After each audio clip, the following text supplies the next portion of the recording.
Halo teman-teman, pernah nggak sih kalian makan jeruk, lalu tiba-tiba merasakan sensasi asam yang membuat wajah meringis? Atau saat mencuci tangan dengan sabun, terasa licin dan sulit dibilas? Lalu bagaimana dengan baking soda? Pernah lihat orang mencampurkannya dengan cuka? Apa yang akan terjadi? Coba kita bandingkan dua benda yang sering kita temui sehari-hari, yaitu jus jeruk dan sabun. Dapatkah kalian menemukan perbedaan antara keduanya? Seperti yang kita ketahui, jus jeruk itu rasanya asam dan sabun rasanya pahit. Jus jeruk terasa asam karena mengandung asam sitrat di dalamnya. Sementara itu, sabun terasa pahit karena mengandung zat basa yaitu natrium hidroksida. Asam sitrat dan kalium hidroksida merupakan contoh dari senyawa asam dan basa. Jadi apa itu asam dan basa?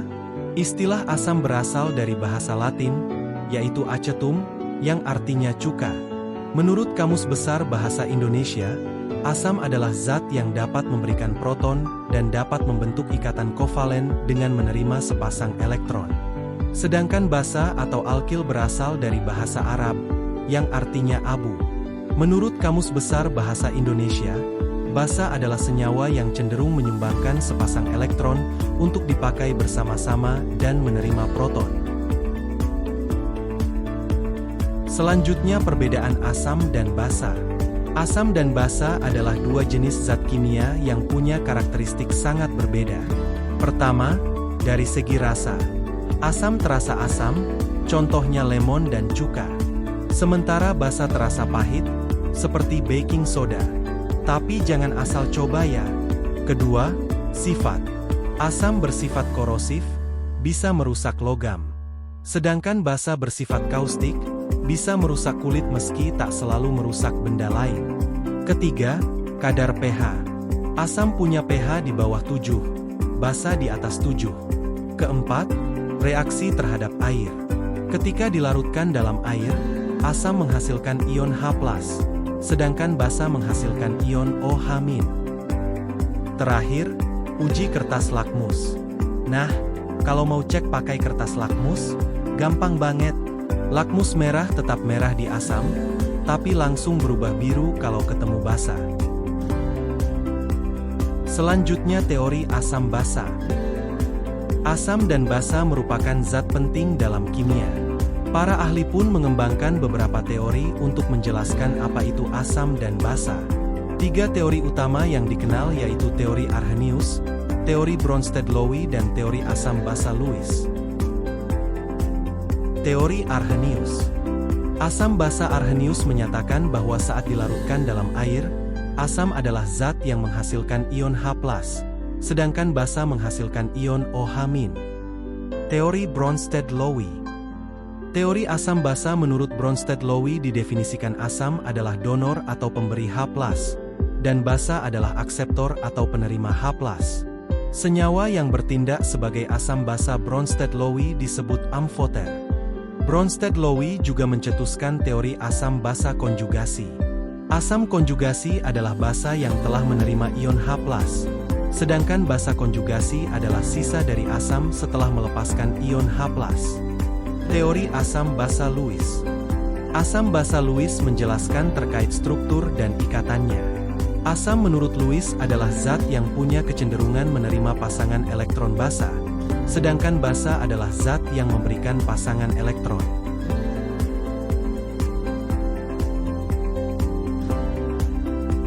Saat kalian meminum sebuah minuman, apakah kalian pernah tersadar bahwa setiap minuman yang kita minum ternyata memiliki berbagai macam kepribadian rasa? Ada yang asam seperti jus, ada yang manis pahit seperti susu, dan ada yang misterius seperti soda. Mengapa hal tersebut dapat terjadi? Mari kita cari tahu. Ternyata setiap asam dan basa memiliki range pH yang berbeda-beda dari senyawa asam yang berkisar antara pH 0 sampai 6. Senyawa netral biasanya berkisar di range kurang lebih 7. Dan senyawa basa berkisar antara pH 8 sampai 14. Selanjutnya ciri-ciri senyawa asam dapat diketahui dengan merasakannya. Saat kalian memakan buah jeruk atau lemon, kalian akan merasakan sarinya yang asam dan langsung membangunkan indera pengecapanmu. Hal ini terjadi karena sari lemon dan jeruk merupakan salah satu senyawa asam dengan senyawa sebagai asam sitrat. Selain itu, senyawa asam memiliki ciri-ciri yang dimana ketika senyawa asam direaksikan dengan unsur atau senyawa logam akan menghasilkan gas hidrogen dan terasa hangat. Apakah kalian tahu, sabun merupakan benda basa yang paling sering digunakan setiap hari? Ketika kalian menggunakan sabun, sabun akan terasa licin atau kaustik dan dapat menghasilkan busa yang melimpah. Hal ini terjadi karena sabun merupakan salah satu benda basa dengan penyusun NaOH sebagai basa kuat. Ciri-ciri selanjutnya, senyawa basa akan menghasilkan ion-ion hidroksida, OH, direaksikan dan dilarutkan dalam air. Senyawa asam dan basa dapat diketahui dengan menggunakan indikator seperti kertas lakmus merah dan kertas lakmus biru.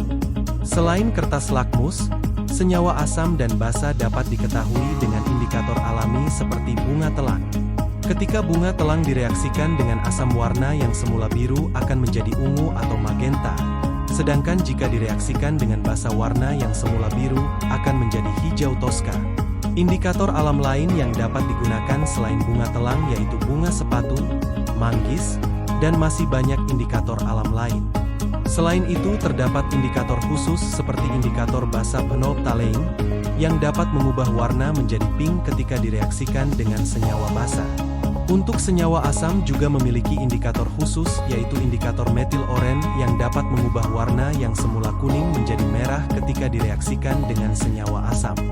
Selanjutnya, senyawa asam basa dapat diketahui dengan mudah dan praktis dengan menggunakan indikator universal yang dapat digunakan untuk mendeteksi pH asam atau basa sekaligus.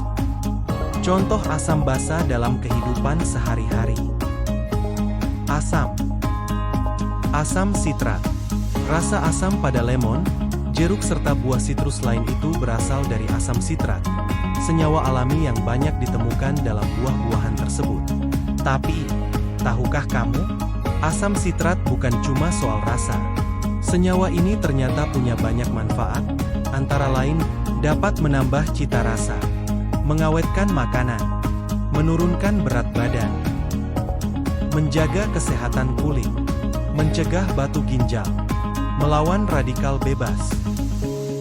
Bahkan, senyawa ini juga digunakan dalam produk pembersih rumah tangga karena sifat disinfektannya yang mampu melawan kuman, bakteri, dan jamur. Asam asetat. Siapa yang gak suka makan bakso lengkap dengan saus, kecap, dan, tentu saja, cuka? Rasa asam yang khas dari cuka itu ternyata berasal dari asam asetat, atau secara kimia dikenal sebagai CH3COOH. Asam asetat ini terbentuk dari proses fermentasi bahan yang mengandung karbohidrat, seperti gula atau pati.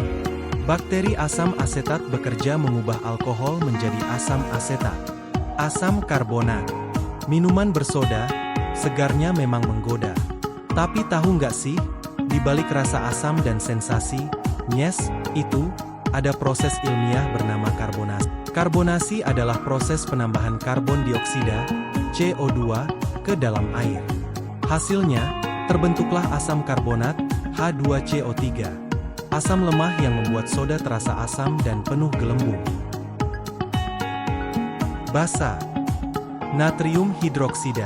Pernah penasaran gimana sabun bisa tercipta?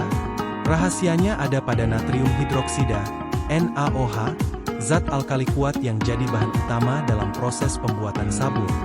Prosesnya disebut saponifikasi, yaitu reaksi antara basa dan lemak. Aluminium hidroksida. Pernah merasa perut perih atau terbakar karena mak? Nah, salah satu penyelamatnya adalah aluminium hidroksida.